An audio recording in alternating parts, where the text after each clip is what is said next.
Hey guys, Steven here with 501 Parts. What I have here today is the four-wheel drive actuator off of a KRX 1000. This fits 2020 and up KRX 1000, 2015 and up Kawasaki Mule Pro, all variation and models. As you know, this is about a $550 plus piece, and they're usually on about a 4-week back order minimum that we have found. But what we've done is found a way to rebuild this assembly for only $55 using this motor. So I'm going to go through that and show you how to do that today.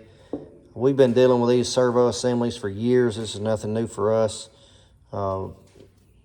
These servo assemblies are very good, but they also will get water in them. As you can see right here, this actuator has a tiny hole right here that goes directly inside the case.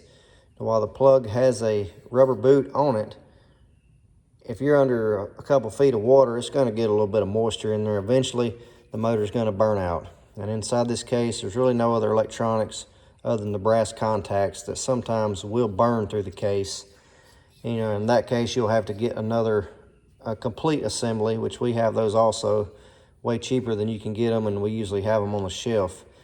But I'm going to go ahead and show you how to rebuild this. We have these motors for sale if you need them. They're on Amazon, they're on eBay. I'll post a link here in the YouTube description that you can find those. If we can help you with anything, let us know. We're pretty familiar with these. We offer a lifetime warranty on this motor. If you're out messing around, you get water in it, shorts out, something like that, give us a holler, we'll send you another one. But we've had these in our machines. They last for years. So it's the same exact motor that Kawasaki puts in it from the factory. So go ahead and take it apart here and show you how to rebuild it. Take the phillips head screws out of the back of it.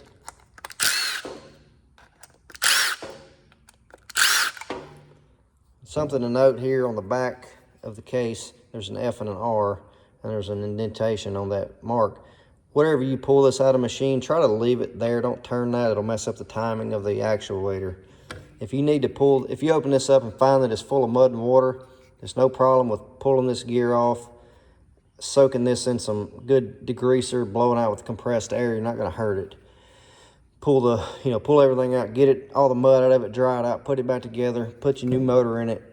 9 times out of 10, it's going to work just like it should, and you're going to have a new assembly for a fraction of the cost of what it's going to cost you to buy a complete one.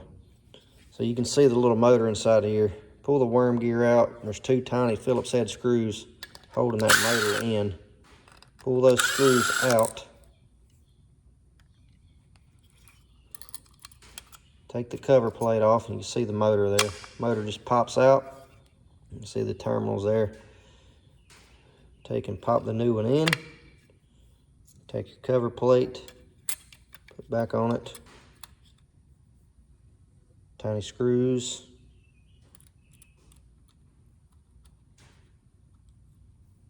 Put those back in.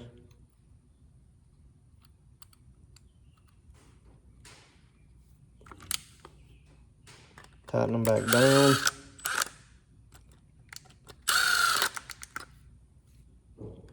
Put the worm gear back in place. Make sure the washers are on it. See the black washers. Put the worm gear back in place. And at this point, you can put it back together. Make sure the O-ring is seated good around here and is free of mud and debris. You got a good, clean, flat mating surface. If you do end up having to blow these out and clean them out with brake cleaner or solvent, put you some dielectric grease back on the contacts. You can see this is one that we've rebuilt. Put some dielectric grease on here. At that point, just put it back together. Kind of snaps back together. Make sure it's flush all the way around. Put the screws back in it.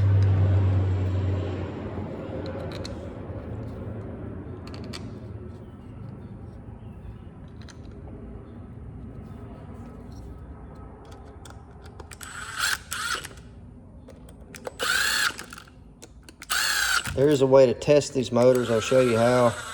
The easiest way, since these are so easy to get apart, the easiest way is just to pull the motor out, have it in your hand or have it on a bench. Take your 12-volt power, doesn't matter which terminal you stick it in, stick your negative and positive in there.